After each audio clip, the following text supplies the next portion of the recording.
दिसतोय परक्याचा, आपुलाच चेहराचा दिसतोय परक्याचा, नसे सुटणार नाजूक गुंता दोष न चरख्याचा, फुले मी म्हटले जे होते पाहुणे ते, तरी आळवीत जाणे मी जीवन गाणे हे, रेखा ही भाग्याची, रेखा ही भाग्याची, रेखा ही भाग्याची, रेखा ही भाग्याची. आतापर्यंत आपण पाहिलं रंजना पल्लवीला भेटायला येते. डॉक्टर शर्मा सगळे रिपोर्ट्स पाहिल्यानंतर गोंधळून जातात. डॉक्टर शर्मा आशाशी बोलतात की तुम्ही या बाळाला जन्म दिलाय ही गोष्ट समजत नाहीये. गायत्री डॉक्टरांच्या समोर भावूक होते आणि त्यांना सगळं सत्य सांगून हे प्रकरण सांभाळून घ्यायला सांगते. बलराज हॉस्पिटलमध्ये नानांवर खूप रागवतो की त्यांनी काही कळवलं का नाही. आता पुढे. जर तुम्ही बाळाची अवस्था पाहिली असती तर कदाचित तुम्ही आशा सोडली असती. बाळ आता NICU मध्ये. मी कोणालाही जाण्याची आता परवानगी नाही देऊ शकत. मग काय आम्ही या गोष्टीची आशाही ठेवायला नको? नाही नाही, अजिबात नाही. माझं असं म्हणणं नाहीये. मेडिकल तर आशेवरच टिकू नये. शेवटपर्यंत मेडिकलमध्ये कोणती अपेक्षा सोडायची नसते. मी माझ्याकडून खात्री तर नाही देऊ शकत, पण आम्ही आमच्याकडून बाळाला वाचवायचा पूर्ण प्रयत्न करतो. होय डॉक्टर साहेब, thank you. Thank you so much. Thank you doctor.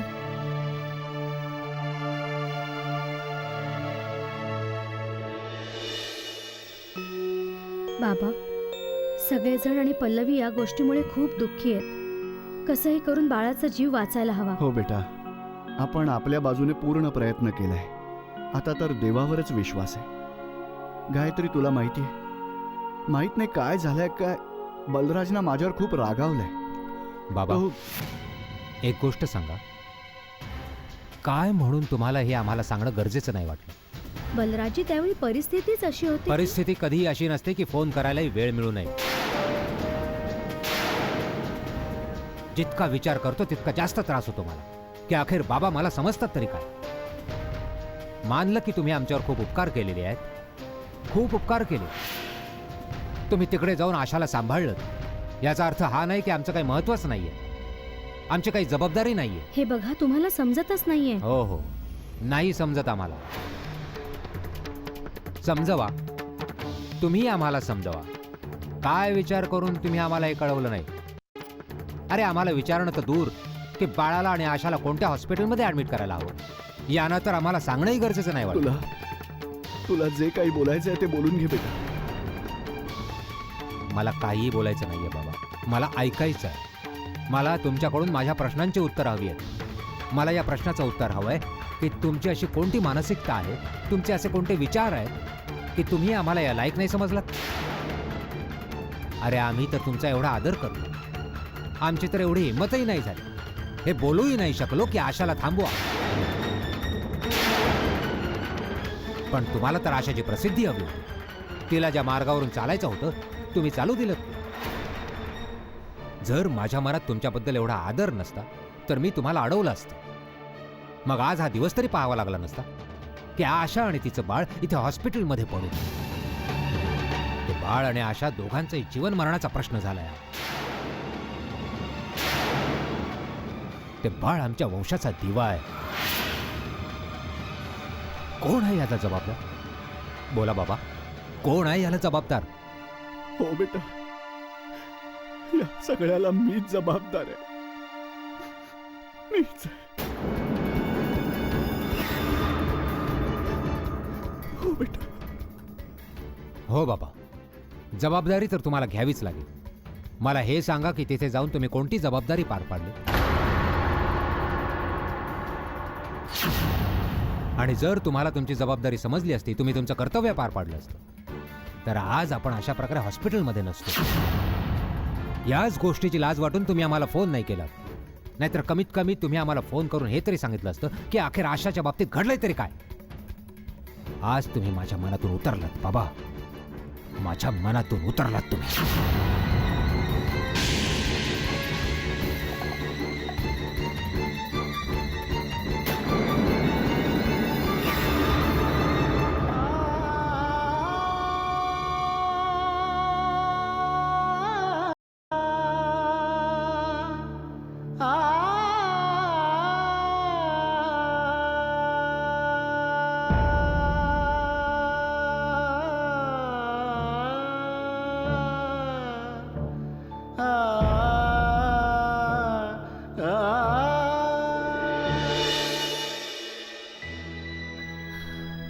काय करते सुनबाई?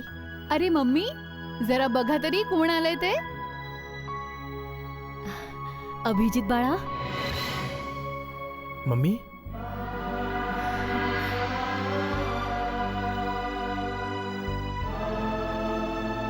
अभिजित बाळा, तू कधी आलास बाळा? हे काय मम्मी, आत्ता चालू आहे. वहिनीने सांगितलं की तू पल्लवीला भेटायला हॉस्पिटलला गेलीयस. हो बाळा. मम्मी, आता पल्लवीची तब्येत कशी आहे? आता ठीक आहे सुनबाई, पण तिची अवस्था बघून मला खूप दुःख झालं. किती पिवळी दिसत होती ती. अरे आजारी दिसते ती. हो मम्मी, मला कळलं ते की अपहरण झाल्यानंतर ती खूप जखमी झाली होती. ये बस इथे. पण मम्मी, ती शुद्धीवर तर आली आहे ना? हो बाळा, शुद्धीवर तर आलीये. Thank God. मला पण हाच विचार करून काळजी वाटत होती की तिला असं लागलंय तरी किती, की असं एकदम तिला शहरात आणावं लागलं. अरे फक्त पल्लवीच नाही, आशाच्या बाबतीतही काहीतरी दुर्घटना झालीये. आणि त्या दुर्घटनेमुळे तिची प्रीमॅच्युअर डिलिव्हरी झालीये. काय? हो बाळा, माहित नाही ते बाळ वाचेल की नाही. ओ, हाऊ सॅड. पण किती आश्चर्याची गोष्ट आहे ना. पल्लवी गेली होती आशाच्या देखभालीसाठी, पण आता पल्लवी आणि आशा दोघीही एक साथ जखमी होऊन हॉस्पिटलमध्ये ऍडमिट आहेत. मी परत येताना डॉक्टरांशी बोलले होते. डॉक्टर म्हणाले की पल्लवी लवकरच बरी होईल. चला, कृपाच झाली देवाची. मला तर ऐकूनच भीती वाटली होती. खरं तर ना चूक तुम्हा दोघांचीच आहे. अरे काय म्हणून तुम्ही दोघं पल्लवीला तिथे पाठवायला तयार झालात? लग्न झाल्यानंतर कोणत्याही मुलीचं हक्काचं घर म्हणजे तिची सासूरवाडी. विनाकारण तिला इतकी मोकळीक दिली तुम्ही दोघांनी. पण वहिनी, हे चांगलंच माहित होतं की मला माझा कोर्स पूर्ण करण्यासाठी परत जावं लागणार. म्हणूनच मी पल्लवीला नाही अडवलं. शिवाय मम्मीनेही यासाठीच नाही अडवलं. अच्छा मम्मी, कोर्स कंप्लीट करायच्या आधीच मला एका मोठ्या कंपनीमध्ये अपॉइंटमेंट मिळाली. आणि माझी इच्छा आहे की तुम्ही सगळ्यांनीही माझ्यासोबत यावं. ही तर खूपच आनंदाची गोष्ट आहे बेटा. हो मम्मी, तू फक्त बघत राहा.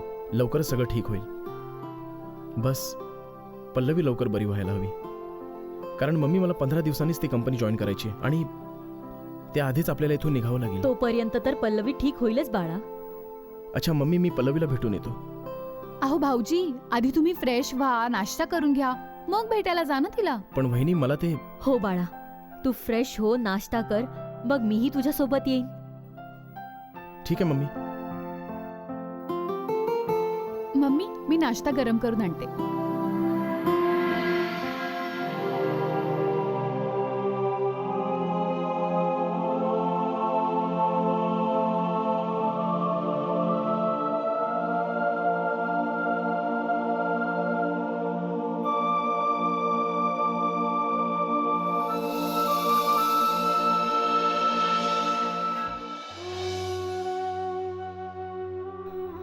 अखेर परिणाम तर हाच होणार होता गायत्री. या सर्वामध्ये मी लोकांच्या मनातून उतरलोच नाही तर लोकांच्या मनातला आदरही गमावून बसलो. नाही बाबा, ही गोष्ट माझ्या सहनशक्तीच्या पलीकडली आहे. मनात तर येतंय की आत्ता बलराजजींकडे जावं आणि सांगावं की आपण आशाच्या दुर्घटनेबद्दल त्यांना का नाही सांगितलं, आणि हे सत्य समजल्यानंतर ते स्वतःच्या मनातून उतरतील. नाही बेटा, चुकूनही अशी चूक करू नकोस. माझ्यासाठी तुमच्या सन्मानापेक्षा मोठं दुसरं काही नाहीये बाबा, आणि बलराजजींमुळे तुमच्या सन्मानाला धक्का बसलाय. मी हे अजिबात नाही विसरू शकत. स्वतःला समजूतदार समजतात, जबाबदार समजतात. त्यांना सांगावंच लागेल बाबा. इतकं सर्व झाल्यानंतर मी गप्प नाही राहू शकत. नाही बेटा, चुकूनही अशी चूक करू नकोस. सगळं काही सावरलं गेलंय. जी गोष्ट आपल्याला लपवायची होती ती लपली आहे, आणि आता तू तुझ्या तोंडाने ही गोष्ट सांगणार? नाही बेटा. बलराजजींच्या बोलण्याला तर आणखी कोणतं उत्तर असूच शकत नाही. त्यांच्या प्रश्नांचं तर एकच उत्तर आहे बाबा, की सरळ जाऊन मी त्यांना सांगावं की हे जे आम्ही केलंय ते योग्य केलंय. आणि सत्य हे आहे की त्यांच्याच घरची अब्रू वाचवण्यासाठी आपण हे सगळं केलंय.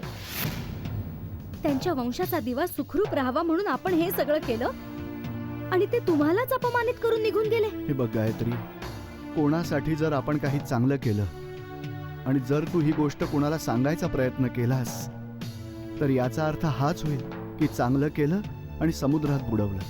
चांगलं केल्याचं फळ तर हे नसतं ना बाबा. बेटा, कधी कधी चांगुलपणाचं हे फळही मिळतं. याला मी परीक्षा म्हणतो. आपण जे केलंय ते लपवून ठेवावंच लागेल. तू चुकूनही ही गोष्ट कोणाला सांगू नकोस बेटा. बस हाच विचार करून हे सगळं काही सहन कर की कदाचित परमेश्वराची हीच मर्जी होती. अशा तऱ्हेने संबंध खराब व्हायचे होते आणि अशा तऱ्हेने संबंध बिघडले. ठीक आहे बाबा, मी हे सत्य तर कधीच नाही सांगणार, पण बलराजजींनी जो तुमचा अपमान केलाय ना तो मी विसरणारही नाही. बलराजजी हे विसरले की तुम्ही त्यांच्या वडिलांसारखे आहात. नाती तर ते विसरलेत, आपल्या मर्यादाही विसरलेत.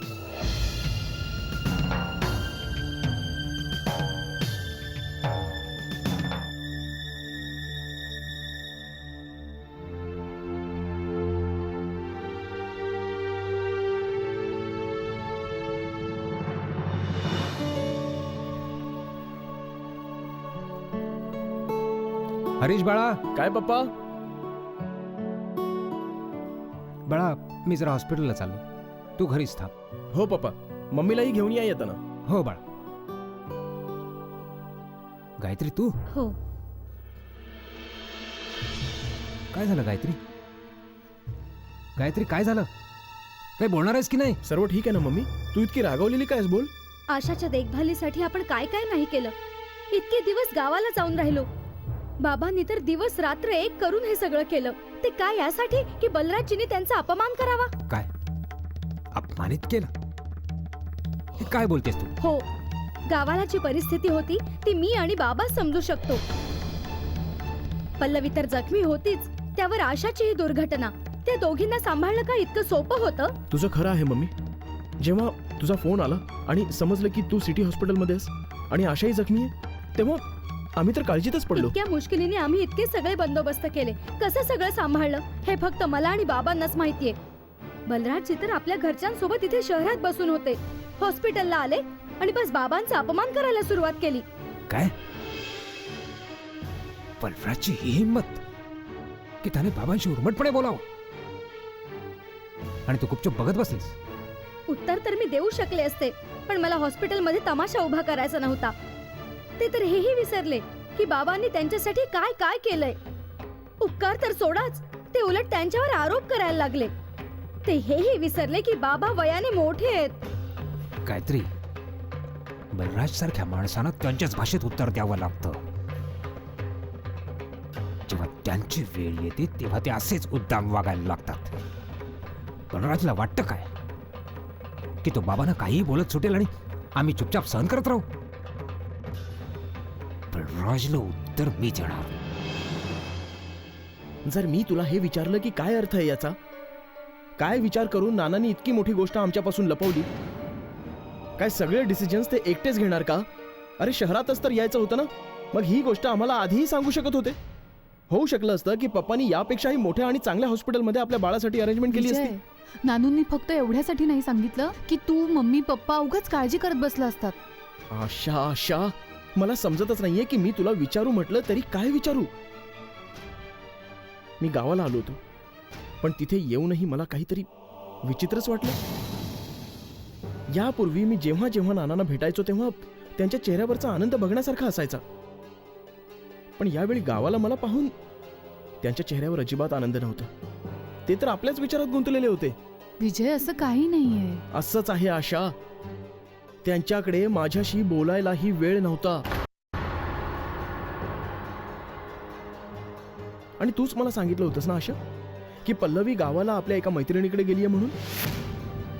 पण दुसऱ्या दिवशीही जेव्हा पल्लवी परत नाही आली तेव्हा तुम्हा कुणाला या गोष्टीचा पत्ताच नव्हता की पल्लवीला किडनॅप केलेलं आहे. जेव्हा मी शहरात आलो तेव्हा दुसऱ्या दिवशी मला ही गोष्ट समजली की पल्लवी किडनॅप झालेली आहे. मी तर थक्कच झालो की अखेर पल्लवी किडनॅप कशी होऊ शकते. पण ही गोष्टही तुम्हा कुणाला आम्हाला सांगणं गरजेचं नाही वाटलं. आम्हाला या गोष्टीविषयी न्यूज चॅनलवरून समजलं. आणि ही तर हद्दच झाली की तुझा ऍक्सिडेंट झाला, प्रीमॅच्युअर बाळ जन्माला आलं, इतकं सगळं झालं आणि कुणालाही आम्हाला काहीही सांगणं गरजेचं नाही वाटलं. रेखा ही भाग्याची. जर नाना पप्पांना जरासही जबाबदार समजले असते तर आजपर्यंत आमच्याशी एकही गोष्ट लपवली नसती. प्लीज विजय, तू हे प्रश्न विचारणं चांगलं नाही दिसत. नानूने इतकं सगळं केलं तरी सुद्धा नानून असा जाब विचारला जात असेल तर त्याहून मोठं दुर्दैव आणखी काही असू शकत नाही. मी तर हा विचार करते, यावेळी नानूंना काय वाटत असेल, काय विचार करत असतील नानू. आशा, पप्पा किंवा मी ही गोष्ट अजिबात नाही विसरलोय की नाना तुझी देखभाल करण्यासाठी गावाला गेले होते आणि तुझी त्यांनी तिथे अतिशय चांगल्या प्रकारे काळजी सुद्धा घेतलेली आहे. हे खूप मोठे उपकार आहेत आमच्यावर. पण ही गोष्ट लपवून नानांनी अजिबात चांगलं नाही केलं. तू जर नानांना भेटलीस तर त्यांना समजाव जरा की ना आम्ही त्यांचे उपकार कधी विसरलो आणि ना कधी विसरू.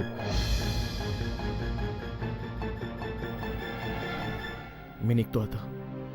पप्पा बाहेर माझी वाट बघतायत. परत येईन. तू तुझी काळजी घे.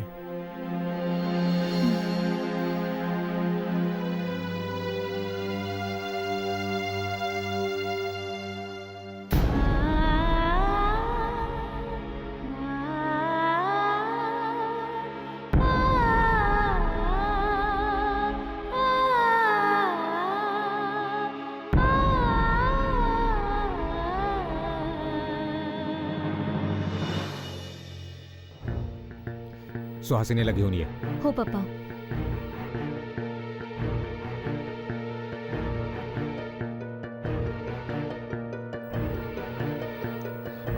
सांभाळू.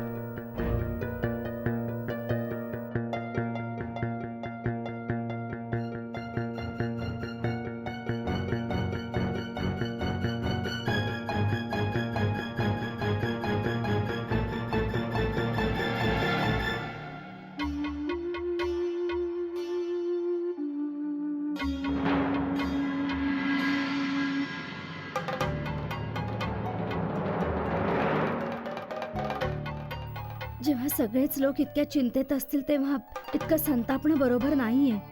अरे संतापू नको तर काय प्रेमाने बोलू त्यांच्याशी मी. कोणाकडेही माझ्या प्रश्नाचं उत्तर नव्हतं. जाऊ द्या ना. प्रत्येक माणूस त्याच्या पद्धतीने विचार करतो. कधी कधी दुःख आणि तणावामुळे माणसाच्या डोक्यातून या गोष्टी निघून जातात.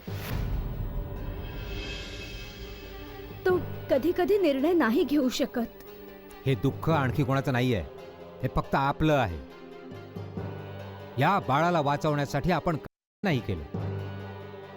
आशा बरोबर तुला गावाला पाठवलं, तिचं मन रमावं म्हणून पल्लवीला बरोबर पाठवलं. पण परिणाम काय झाला?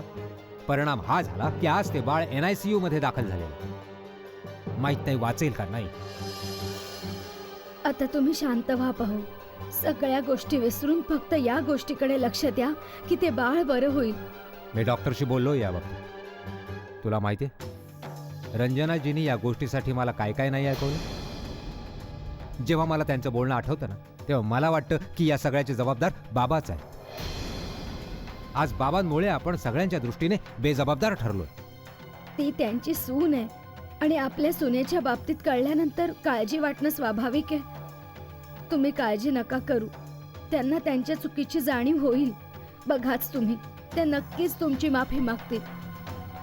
अरे जेव्हा त्यांना जाणीव होईल तेव्हा ना. आज तर त्यांनी आपल्याला दोषी ठरवलंच आहे आणि मलाही लाज वाटते. मी समजू शकते, पण तुम्ही पण समजून घ्या की अशा संकटाच्या वेळी फक्त नातेवाईकच उपयोगी पडतात. आणि या गोष्टीमुळे जर नाती तुटत असतील तर हे सुद्धा चांगली गोष्ट नाही. रेखा ही भाग्याची. हो पप्पा, जे होऊन गेले ते होऊन गेलं. आता आपण सगळ्यांनी एकत्र येऊन हाच प्रयत्न करायला हवा की पल्लवी आणि आशा ठीक होऊन लवकरात लवकर घरी येतील आणि त्या बाळाचाही जीव वाचवता येईल. तुमचा हा राग पाहून आशा किती उदास झाली असेल. ती बिचारी तर आधीच आपल्या बाळाचं असं झाल्यामुळे किती दुःखी आणि उदास असेल. नाही नानू, नाही. तुमच्यावर कोणी आरोप करेल, दोष देईल, हे कोणीही सहन करू शकणार नाही. मी तर अजिबात नाही. पप्पा तुम्हाला इतकं सगळं बोलले. बेटा, सर्वांच्या दृष्टीने मी दोषी बनलोय आणि माझं कमनशीब हे आहे की मी कोणाला सांगूही शकत नाही की मी दोषी नाहीये. आज मुलींचा सन्मान वाचवण्यासाठी मला माझा सन्मान गमवावा लागतोय. नाही नानू, आम्हाला असं मुळीच व्हायला नको होतं. आणि पल्लवी तर हे कधीच सहन करू शकणार नाही. तुम्ही आम्हा दोघींसाठी तुमचा सन्मान गमवायला तयार झालात. आम्ही कोणी हा सन्मान गमवत असताना नाही पाहू शकत. जो सन्मान गमवायचा होता बेटा, तो मी गमावला. आता मी विजय आणि बलराजच्या मनातून उतरलोय आणि हा सन्मान मला परत नाही मिळू शकत ग. कारण त्यांच्या प्रश्नांची उत्तरं माझ्याकडे नाही आहेत. मी नाही सांगू शकत की मी त्यांना या गोष्टीची खबर का नाही दिली की आशाने प्रीमॅच्युअर बाळाला जन्म दिलाय. मी काय विचार करून त्यांच्यापासून ही गोष्ट लपवून ठेवली, त्या प्रश्नाचं उत्तर मी नाही देऊ शकत बाळा. तुम्ही बरोबर बोलताय नानू. आपण पप्पांना सत्य नाही सांगू शकत.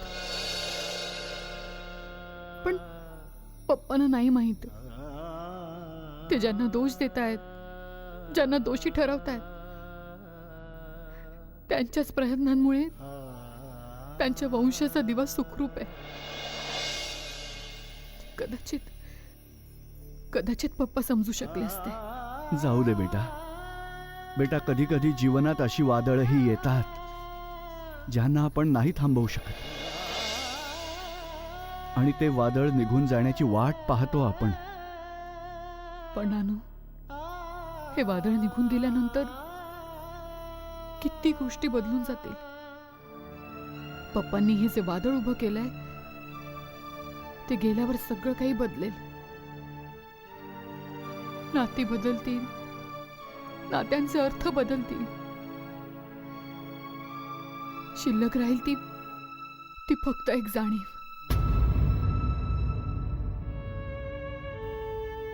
हे वादळ आलंय ना म्हणून नात्यांमधला आपलेपणा निघून गेला. नाही बेटा, माझ्या मनात कोणाबद्दलचाही आपलेपणा कमी नाही झालाय. मला माहिती आहे बलराज मला ते का बोलला, जे त्याने बोलायला नको होतं. आशा आणि बाळ दोघे कसे आहेत? परमेश्वराच्या कृपेने दोघही बरे आहेत. बाबा, तुमचं बलराजजींशी बोलणं झालं? हो बेटा, बोलणं तर झालंच. आणि एक गोष्ट कान उघडे ठेवून ऐक सुहासनी, चूक भले कुणाचीही असो, माझं कोणत्याही नात्यामुळे काही अडत नाही. जर त्या लोकांना याची जाणीव नाहीये की मी किती काळजीत होतो, तर मलाही त्यांची पर्वा नाहीये.